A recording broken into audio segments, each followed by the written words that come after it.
안녕하세요, 김윤우입니다. 오늘은 첼시와 PSG의 클럽 월드컵 결승전 경기를 분석했습니다. 첼시가 결국 PSG를 상대로 3대0 완승을 거두었습니다. 이 경기는 마레스카가 파리를 상대로 보여준 맞춤형 전술이 완벽히 적중했다고 제가 감히 말할 수 있는 경기입니다. 마레스카가 준비한 맞춤 전술은 단순히 수비만 성공한 게 아닙니다. 후방에서 어떻게 포지셔닝을 잡아야 수적 우위를 잡을 수 있는지, 그리고 파리의 압박도 꼼꼼하지 못한 점이 같이 맞물려 큰 점수 차이로 이길 수 있었습니다. 수비 측면에서는 단순히 맨마킹 시스템이 아닌 사람과 공간을 같이 수비할 수 있는 모습도 보여줬고요. 라인과 라인 간의 간격, 더불어 수비 라인의 빠른 전진으로 라인 재정비, 그리고 첼시의 가장 큰 강점인 트랜지션 등 꽤 지능적으로 파리를 상대로 수비했고 수비 시스템도 성공적이었습니다. 그래서 오늘 분석에서는 마레스카가 설계한 맞춤형 수비 전술이 어떤 식으로 이루어졌는지, 파리가 공격 전개할 때 아쉬웠던 점은 무엇이었는지를 녹여서 같이 볼 거고요. 아까 언급했던 첼시가 잘 풀어나올 수 있었던 이유에 대해서도 잠깐 짚어보겠습니다.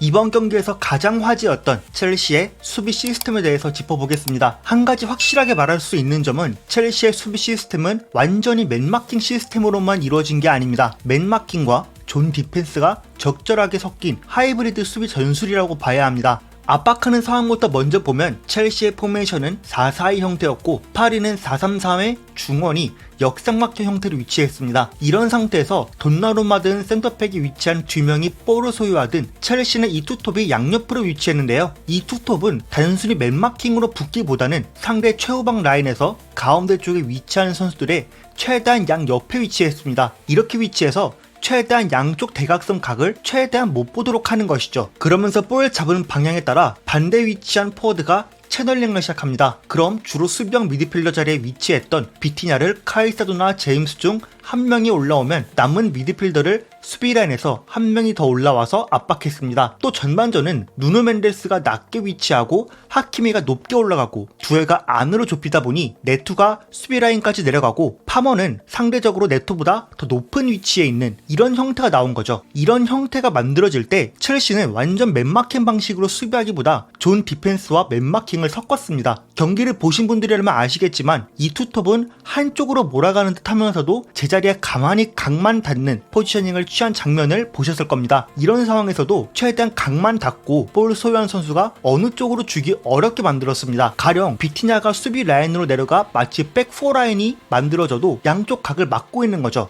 그럼 이 선수는 드리블에서 올 수밖에 없습니다. 그게 아니라면 패스를 해야 할 텐데 대부분 다 첼시가 막고 있는 상태이기 때문이죠. 반대로 파리는 이런 상황에서 하키미가 올라가고 두에는 좁히다 보니 순간 두에가 쿠쿠렐라를 떨어뜨리고 내려와서 받으려는 상황이 많았습니다. 두에와 네베스의 위치 스위칭이 되며 특유의 파리의 위치 로테이션을 통해 선수들 위치가 변화되는 거죠. 그럼 맨마킹으로 이걸 막으려는 팀은 쿠쿠렐라가 두에한테 붙고 카이세도도 네베스한테 붙는 그림만 그려졌을 겁니다. 만약 이런 식으로 첼시가 수비 시스템을 준비했다면 아마 첼시는 이 경기에서 완패했을 겁니다. 첼시는 이런 상황에서 이 두 선수가 스위칭되면 가운데로 들어오는 두에는 카이세도가 마크하고 횡으로 빠지던 네베스를 쿠쿠렐라는 버리고 다시 수비 라인에 복귀했습니다. 쿠쿠렐라는 왜 밑으로 다시 내려왔을까요? 간단합니다. 전진하는 선수는 앞쪽에 위치하는 선수들이 견제해주면 되고 카이세도가 더 땡겨오고 리스 제임스가 횡으로 더 땡겨와서 간격을 더 타이트하게 조절하면 되는 문제죠. 또 상대 선수를 뒤로 밀어내는 것만으로 상대가 하려는 공격 전개를 얼추 방해하는 셈이 됩니다.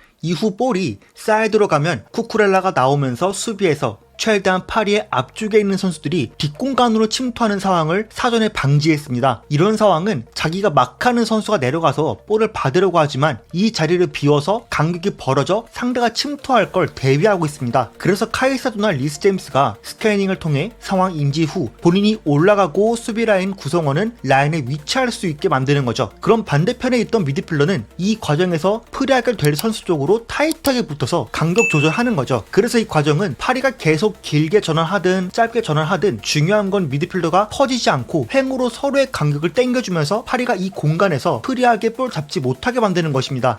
또한 수비 라인에서 올라갈 때도 등 뒤를 못 돌게끔 최대한 만드는 거죠. 어차피 이 과정에서 파리는 계속 서로의 위치를 로테이션 시키면서 첼시 수비수들을 끌어당길 테니 어차피 상대가 움직일 거 해당 지역에 위치한 선수가 대신 대응하고 자리를 지키면서 수비 시스템을 갖추는 거죠. 그럼 반대로 센터백들 혹은 수비 라인에 위치했던 선수들이 올라와서 강하게 압박하는 경우는 주위에 침투할 수 있는 선수가 없는 상황이다 보니 마음 놓고 바로 묻어버리는 겁니다. 이 상태에서 파리에 대한 이야기를 해보자면 파리는 첼시를 상대로 마치 뒷공간을 계속 파려는 듯한 느낌을 받았습니다. 아까 말한 것처럼 내려오고 끌려 나오면 프론트 라인에 빠른 선수를 바탕으로 침투하거나 미드필더가 포워드처럼 침투해서 앞으로 들어가는 걸 노린 거죠. 이런 선택은 어쨌든 팀 내부에서 레알 마드리드전처럼 상대 간격 벌어지게 만들어 공간을 만들고 침투해서 잘 만들었던 걸 선택한 것일 수 있지만 파리는 경기를 통해 다른 선택을 할 필요가 있었다고 생각이 듭니다.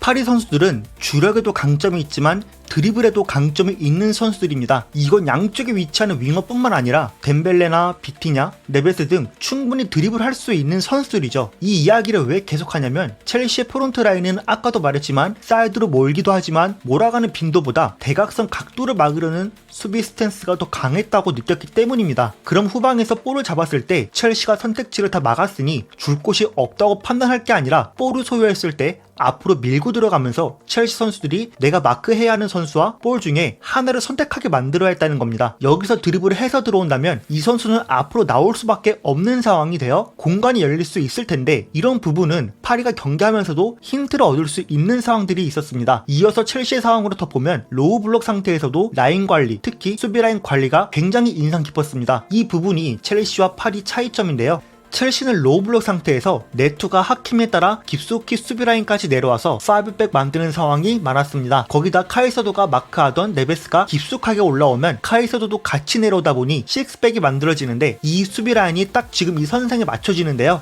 이 선 기준으로 라인 설정하고 미들라인도 내려와서 촘촘하게 간격을 유지하면 하프 스페이스 공간도 죽고 포켓 공간도 죽어버리는 현상이 발생됩니다. 더군다나 사이드에서 하프 스페이스 공간 활용하는 타이밍이 중요한데 윙어가 수비라인과 동일 선상에서 1대1하는 상황에 침투 타이밍을 못 맞추면 볼은 다시 뒤로 돌아갈 수밖에 없죠. 그런 미들라인에 위치한 선수가 개인으로 올라가는 건 개인 단위로 대응하는데 상대가 백패스로 뒤로 길게 주면 이땐 앞쪽에 위치한 3명의 선수를 앞에 두고 앞쪽에서 얼만큼 올라가냐에 따라 수비라인이 뒤에서 받쳐주는 겁니다. 이렇다 보니 반대로 전환되어 로우블럭 상태로 와도 윙어는 1대1을 하게 되는데 첼시의 양쪽 풀백은 1대1에서 강한 면모를 보여주는 선수들이기 때문에 파리가 뚫어내는 게 쉽지 않았습니다. 그런 볼이 또 뒤로 가면 파리 선수들보다 먼저 반응해서 라인 더 올려서 강력을 좁히는 겁니다. 만약 여기서 골키퍼와 수비라인 사이로 볼이 들어간다면 이때는 산체스가 과감하게 나와서 클리어를 해주는 거죠.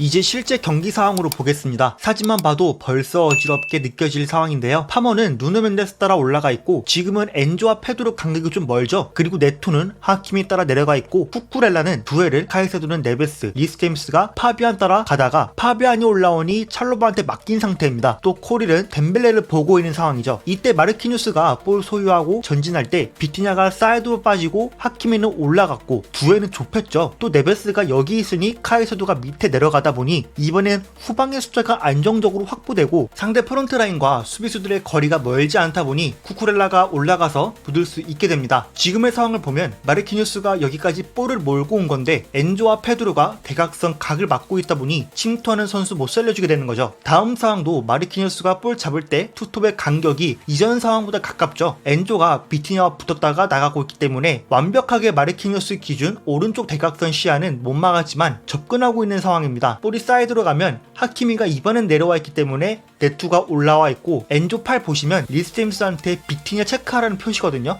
그리고 본인은 마르키뉴스한테 다시 들어갈 패스 경로 생각해서 일단 미들라인과 붙어있는 거죠. 그럼 비티냐가 받았을 때 아예 앞만 바라보지 못하게 몸을 상대 골대 쪽을 바라보면서 압박하고 내려오는 파비안은 코릴이 올라와서 수비해주는 거죠. 이번엔 골키퍼를 주면 페드로가 키퍼한테 직선적으로 압박하는 게 아니라 오른쪽으로 돌아서 가는 동선인데요. 이렇게 대각선으로 들어가는 걸 차단할 수 있게 됩니다. 돈나룸마가 한 번 더 치고 사이드로 열어줄 땐 후방에 위치하는 선수들, 특히 찰로바, 쿠렐라, 비스토 그리고 카이소도도 마찬가지로 단번에 이렇게 올 거 예상해서 준비해놓고 있어야 하는 겁니다. 지금도 비티냐를 상대로 투톱의 양쪽 대각선 각차전하고 센터백한테 볼이 들어가는데요. 이때 엔조가 비티냐를 같이 보면서 뒤로 빠졌다가 다시 페드로와 동일선상까지 왔습니다. 이 상태에서 덴벨레가 가짜 공격수처럼 내려오면 코릴이 쫓아가죠. 파리가 안 될 것 같으니까 수비라인으로 볼 넘겨줄 때 보면 네베스가 오히려 올라가죠. 이런 식으로 선수들 간의 스위칭이 무한으로 이루어지기 때문에 카이사도가 코릴한테 네베스 따라가라고 말해주는데요. 첼시한테 이런 인수인계하는 상황이 굉장히 중요합니다. 경기장 안에서 소통이 부족해서 파리 선수 한 명한테 두 명이 마크하게 되면 누군가는 프리가 되기 때문이죠. 그래서 코릴이 내려오고 그 사이에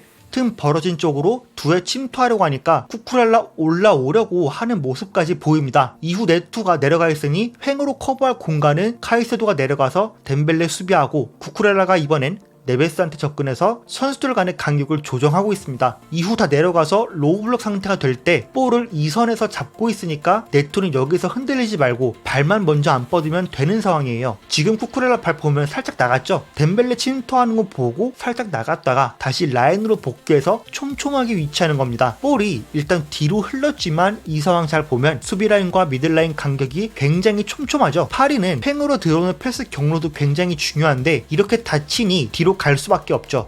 이번엔 반대 왔어요. 근데 귀스토 밸런스 낮추면서 1대1 집중하고 파비안이 침투해도 찰로바는 침투하는 선수 안 잡고 2선을 기준으로 지키고 파비안 차라리 오프사이드 걸리게 만들어버렸죠. 설령 이 상황에서 크로스로 볼이 올라오고 덴벨레도 수비라인에 위치했다면 이런 건 산체스가 커버하는 공간이 되는 겁니다. 또 1대1 하다가 안 되니까 뒤로 돌리는데 볼이 뒤로 갔을 때 수비라인이 파리 공격수들보다 더 먼저 반응해서 올라가니까 또 공간이 다 죽게 되는 거죠. 이번엔 수비가 우측면에서 약간 잘 안 되었을 때 상황입니다. 파머는 이런 상황에서 자기가 마크하는 누누 멘데스가 없더라도 앞으로 나오면서 수비하는 타이밍을 잘 잡아야 하거든요. 단순히 앞쪽으로 나오는 게 아니라 안쪽 공간 지키면서 가야 하는 거죠. 근데 이 대각선이 결국 허용되면 찰로바는 마크해야 할 상대가 있으니 리스 제임스가 쫓아가게 되는 거죠. 이때도 후방에서 올라가서 압박하는 타이밍이 꽤 짧은 타이밍인데도 리스 제임스가 잘 쫓아가니까 이때쯤 파리가 더 쫓기게 되고 공간도 더 좁아지면서 터치 미스도 계속 나오더라고요. 거기다 카이세도도 반응해서 좁혀오고 있죠.